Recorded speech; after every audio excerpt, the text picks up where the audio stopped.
Oui, bonjour. Voilà, donc nous avons suivi cette semaine, la semaine dernière, donc le samedi, l'accueil du président qui a été vraiment resté assez de mobilisation. Quelle est votre lecture par rapport à cet accueil du président colonel Mamadou Doumbouya?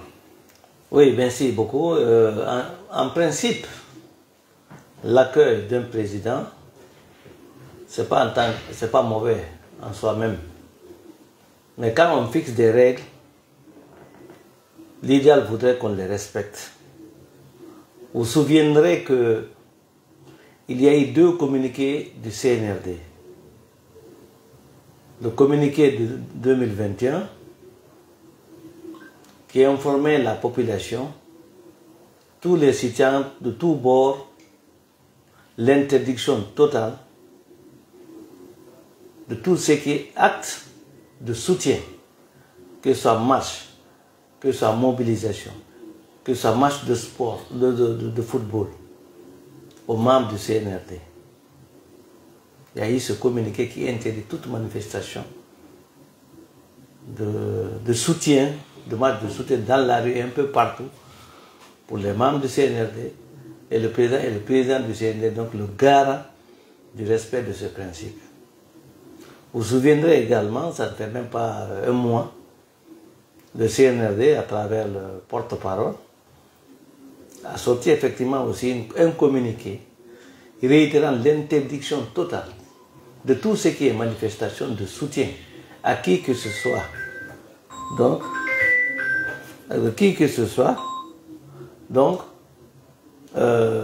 moi je pense que ce principe devait être respecté.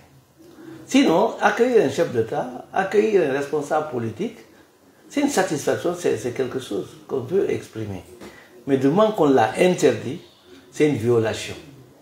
Moi, demain, je veux aussi rentrer d'un voyage. Mes militants voudraient bien exprimer leur satisfaction de voir le retour. Je suis allé pour faire une tournée. À mon retour, j'aimerais bien qu'aucun n'interdise cela pour moi, parce que je suis citoyen guinéen. Le plus important pour nous dans ce pays, c'est le respect du droit, le respect de la justice. Et nous souffrons de cela. Nous souffrons du non-respect de ce que nous disons comme disposition de nos textes. Ça, c'est une violation. Sinon, ce n'est pas mauvais, mais on a violé. Et en plus de ça, c'est le fait. Le premier discours du président du CNRD que tout le monde a salué, c'était la politisation de l'administration. Que les DRH, les chefs de cabinet, de tous les départements ministériels, les communes, et tout le monde abandonne toute activité, les marchés, de venir pour faire un mouvement de soutien. Moi, je pense que ça va dans le sens de la politisation de l'administration, et quelque chose qu'on avait interdit. Et tout le monde l'avait salué, ce discours-là. J'aimerais qu'à tout moment, et à toutes les personnes, ou toutes les structures et associations qui soutiennent le CNRD, d'en tenir compte, de rester dans la logique du discours et dans la logique des engagements. Mais sinon, un chef d'État, même si c'est une junte, si les textes ne l'interdisent pas, ce n'est pas un problème. Mais d'abord, c'est une junte, et deuxièmement, il y a des textes, et même ils ont interdit cela. Je pense qu'il faut qu'on s'en méfie et de rester dans la logique du droit. Pour vous, politiquement, quel signal tu veux lancer? Le seul signal que je lance au CNRD à tous ceux qui accompagnent... L'accueil que le colonel a bénéficié, quel est le signal qu'il veut lancer aux politiciens? Non, c'est une défiance. Parce qu'il viole. Éventuellement, nous, acteurs politiques, on voudrait le faire.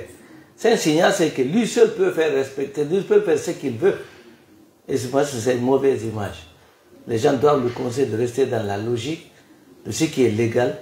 C'est dans l'intérêt de ce pays et c'est dans son propre intérêt. Il ne faudrait pas qu'il se tombe sur les erreurs de ses prédécesseurs. Et je risque qu'il se lance, ou en tout cas qu'on l'oriente dans ce sens, et ce serait très mauvais, et pour lui-même, et pour le peuple de Guinée. Il y a aussi d'autres volets. Dans son discours au niveau de la tribune de l'ONU, il a cité les priorités, notamment le social, l'économie et politique. Que pensez-vous de cela? Non, moi, personnellement, je n'ai pas compris comme ça. Une question de priorité, du social et tout ce qui s'ensuit. Vous savez, on est dans un régime de transition, c'est une junte au pouvoir. Le message que j'aurais bien voulu entendre, c'est un message d'unification, c'est un message de paix, c'est un message d'encouragement de la communauté internationale, d'accompagner la Guinée dans cette phase critique de son histoire. C'est un message d'un engagement ferme de renforcer la démocratie, de renforcer la liberté, de renforcer justement toutes les pratiques de la bonne gouvernance. Si effectivement dans son discours, il a critiqué justement le changement anticonstitutionnel des civils, la mauvaise gouvernance, la gabégie, la politisation, le non-respect du droit, c'est un engagement en fait, que pour moi je m'attendais, un engagement de respecter et de faire respecter cela. Il ne faut jamais oublier que c'est tous ces mouvements, ou tout ce qui est violation de ces constitutions, la gabégie et autres là, malheureusement, c'est très souvent accompagné par des forces de défense et de sécurité. Les présidents s'appuient sur les forces de défense et de sécurité pour violer les constitutions.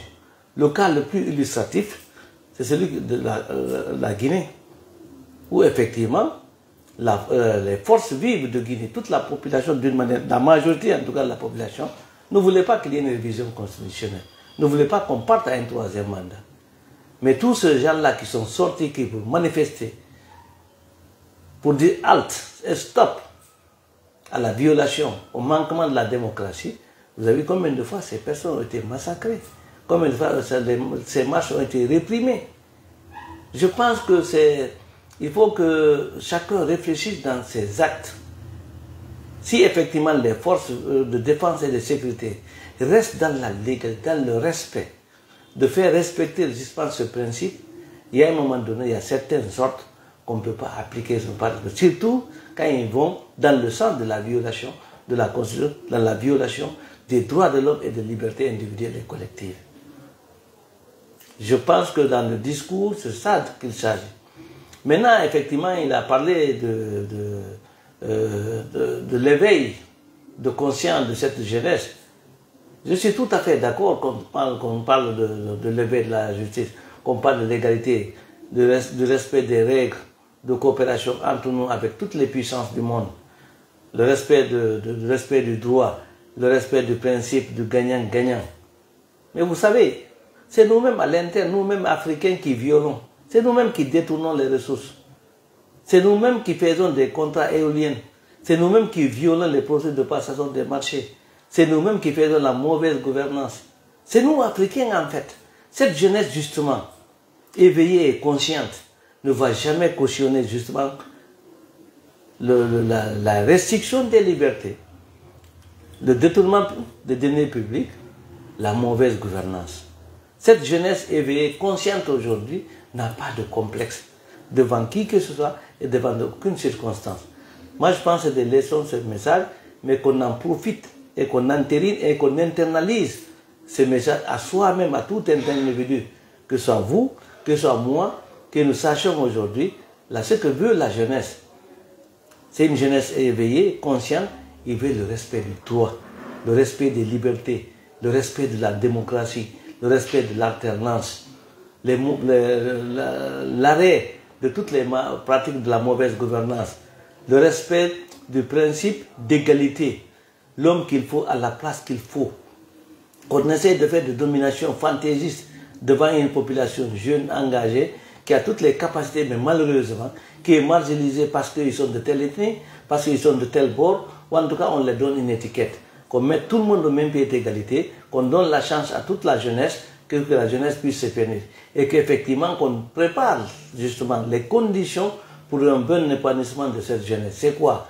C'est normalement au niveau de l'enseignement, au niveau des formations techniques, l'accompagnement à l'esprit d'entreprise, l'accompagnement au niveau des finances, que ça soit le financement de ces entreprises, de ces PME, soit de manière équitable, et qu'on voit que l'on est dans un régime de démocratie, de liberté, et qu'effectivement, ce n'est que la valeur qui prévaut par rapport à toute autre considération.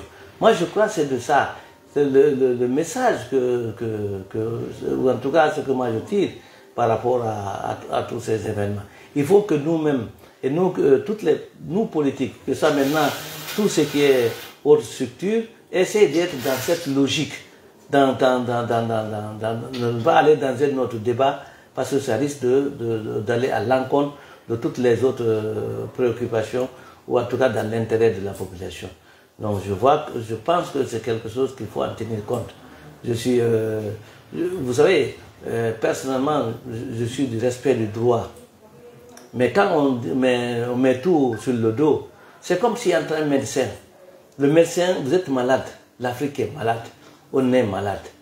Un médecin, qu'est-ce qu'il peut? C'est vous consulter, vous prescrire une ordonnance.